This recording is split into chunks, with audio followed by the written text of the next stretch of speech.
అంటే వాటిని ఉత్తరాల ద్వారా గాని మెయిల్ ద్వారా గాని మాకు పంపించండి. మా మెయిల్ అడ్రస్ healthwatch@tv9.net. మరి ఇవాల్టి ఎపిసోడ్లో దంతాలకు సంబంధించి మీకున్న సందేహాలకు సమాధానాలు ఇప్పుడు చూద్దాం.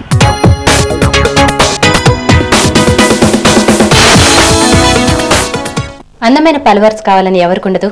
మరి అటువంటి పళ్ళ కోసం ఎటువంటి జాగ్రత్తలు తీసుకోవాలో డాక్టర్ శ్యామ్ మల్లెన గారిని అడిగి తెలుసుకుందాం. ఈ లెటర్ మహిజా రాస్తున్నారండి. నాకు పళ్ళు ఎత్తుగా ఉంటాయి, దీంతో చూడటానికి కొంచెం వికారంగా అనిపిస్తున్నాను. క్లిప్స్ పెట్టి ఈ లోపం సరి చేయొచ్చు అని విన్నాను, నిజమేనా? ఒకవేళ క్లిప్స్ వేయిస్తే ఎన్ని రోజులు వాడాల్సి ఉంటుంది? ఈ ఎత్తుపళ్ళు అనేది ఈ మధ్య జనరేషన్ లో చాలా కామన్ గా ఉండే సమస్య అండి. అసలు ఈ ఎత్తుపళ్ళు ఎందుకు వస్తున్నాయి అంటే, మామూలుగా ప్రతి వ్యక్తికి ఫస్ట్ పాల పళ్ళు అనేవి వస్తాయండి. ఆ తర్వాత అవి ఊడిపోయి బై అరౌండ్ 10 to 12 సంవత్సరాల వయసులో అవి ఊడిపోయి పర్మనెంట్ టీత్ వస్తాయన్నమాట. ఇవి వాటి సమయంలో అవి ఊడిపోయి ఈ పర్మనెంట్ టీత్ అనేటివి వచ్చేస్తే అసలు ఎటువంటి సమస్య ఉండదండి. జనరల్గా ఈ ప్రజెంట్ జనరేషన్ ఏమవుతుందంటే, అవి ఊడిపోకుండా అవి ఉన్నగానే అవి ఉన్నప్పుడే పర్మనెంట్ టీత్ కూడా రావడం వల్ల ఆ ప్లేస్ లేక వెనకకి ముందుకి రావడం వల్ల ఈ ఫ్రంట్ టీత్ వచ్చేపాటికి అవి కాస్త ఎత్తుగాను ప్రొట్రాక్టెడ్ గాను రావడం అనేది జరుగుతూ ఉంటుంది. సో ఇవి ఎంత ఎర్లీగా డిటెక్ట్ చేసుకుని మనం ఎంత ఎర్లీగా ట్రీట్మెంట్ స్టార్ట్ చేస్తే అంత త్వరగా దాని డ్యూరేషన్ తగ్గించచ్చండి. మీరు మీ లెటర్లో మీ వయసు రాయలేదు కాబట్టి కరెక్ట్గా ఎంత డ్యూరేషన్ పడుతుందనేది జనరల్ నేను చెప్తాను.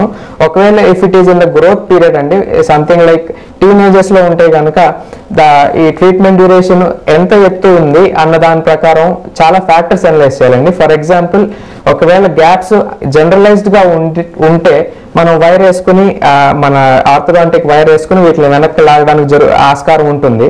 కాకపోతే సాధారణంగా ఏమవుతుందంటే, ఈ పళ్ళ మధ్య గ్యాప్స్ కింది పళ్ళలో ఉండవు, కానీ పైన పళ్ళలో మాత్రమే ఉంటాయి.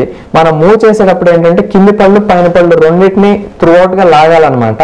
సో ఇట్లాంటి కేసెస్లో ఏమవుతుందంటే, కొన్ని హెల్దీ టీత్ కింద ఆర్చ్ లో ప్లేస్ క్రియేట్ చేసి ఈ ఆర్చ్ మొత్తం మూవ్ చేయడానికి అప్పుడప్పుడు some healthy teeth has to be removed అండి. So this is another important point.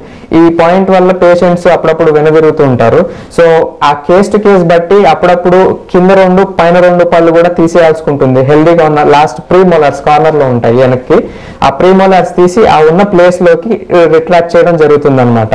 So మనకి ఎన్ని పళ్ళు తీశారు, ఎంత మూమెంట్ అవసరం, ఎన్ని మిల్లీమీటర్స్ ఆఫ్ మూమెంట్ అవసరం అనే దాన్ని బట్టి రొటీన్ గా చూసుకుంటే మీకు 6 months నుంచి 2 years వరకు ట్రీట్మెంట్ డ్యూరేషన్ ఉంటుందండి. And it also depends on the bone development. అంటే మీ వయసును బట్టి ఎంత బోన్ గ్రోత్ ఉంది, ఎంత అయింది, పళ్ళు ఎంతవరకు ఫామ్ అయి ఉన్నాయి అన్న దాన్ని బట్టి కూడా ట్రీట్మెంట్ మొడాలిటీ ఉంటుందండి.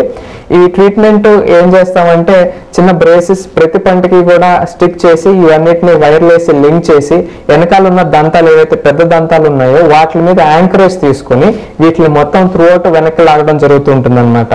సో ఇదేంటంటే, మనం కొద్దిగా ఫిజిక్స్ అప్లై చేస్తున్నాం కాబట్టి ఈ ట్రీట్మెంట్ అయిపోయినాక అప్పుడప్పుడు 1 year లేకపోతే 6 months అయినాక ఒక రిటెంటివ్ అప్లయన్స్ అనేది కూడా ఇస్తామండి.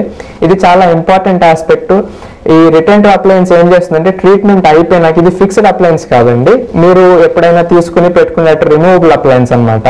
సో ఈ రిటెంటివ్ అప్లయన్స్ అనేది చాలా మంది నెగ్లెక్ట్ చేస్తూ ఉంటారు. ఇది ఇంకొక 6 months ఖచ్చితంగా ధరించాలండి. ఇది ధరించకపోతే ఏమవుతుందంటే, ట్రీట్మెంట్ మనం 1 year ట్రీట్మెంట్ చేసినాక అన్ని ఆర్చ్ లోకి వచ్చేస్తే కరెక్ట్ గా ఉంటుంది, బాగానే ఉంటుంది. తర్వాత డాక్టర్ గారు కూడా చెప్తారు రిటెంటివ్ అప్లయన్స్ పెట్టుకోండి అని. అయితే మీరు సాధారణంగా ఏం చేస్తారంటే, రిటెంటివ్ అప్లయన్స్ అనేది తీసి పెట్టుకునేది కాబట్టి మీరు బయటకు వెళ్ళినప్పుడు, పార్టీలకు వెళ్ళినప్పుడు నెగ్లెక్ట్ చేసేసి తీసి పడేస్తుంటారు. అప్పుడు ఏమవుతుందంటే, ఈ మనం చేసిన మొత్తం కరెక్షన్ మళ్ళీ వెనుదిరిగిపోయి న్యూటన్స్ థర్డ్ లా అండి, every action has equal and opposite reaction. మనం ఇంత ఫోర్స్ పెట్టి దాన్ని మూవ్ చేస్తే ఈ రిటెంటివ్ అప్లయన్స్ వాడకపోతే అది మళ్ళీ తిరిగి స్వతహాగా ఎలా ఉందో లేదా ఇంకా గ్యాప్స్ బాగా రావడానికి కూడా ఆస్కారం ఉంటుందండి. ఈ పాయింట్ ని కూడా ఖచ్చితంగా అమల్లోకి తీసుకుని దీన్ని కూడా డ్యూరేషన్ లో కన్సిడర్ చేస్తే మీకు ఖచ్చితంగా ఆల్మోస్ట్ 2 years మీరు ప్రిపేర్డ్ గా ఉండాలండి. రిటెంటివ్ అప్లయన్స్ తో కలుపుకొని డ్యూరేషన్ పీరియడ్ 2 years పడుతుంది అని ప్రిపేర్ అయ్యి వస్తే మంచిదండి. ఇంకా త్వరగా అయిపోతే మీరు గ్రోత్ ఫేజ్ లో ఉండి ఇంకా మీ ట్రీట్మెంట్ త్వరగా అయిపోవచ్చును కూడా. So depending on the age ఇది సాధారణంగా జడ్జ్ చేయొచ్చండి. చూసారు కదా, మరి డాక్టర్ల సలహాలు పాటిస్తూ మీ పళ్ళ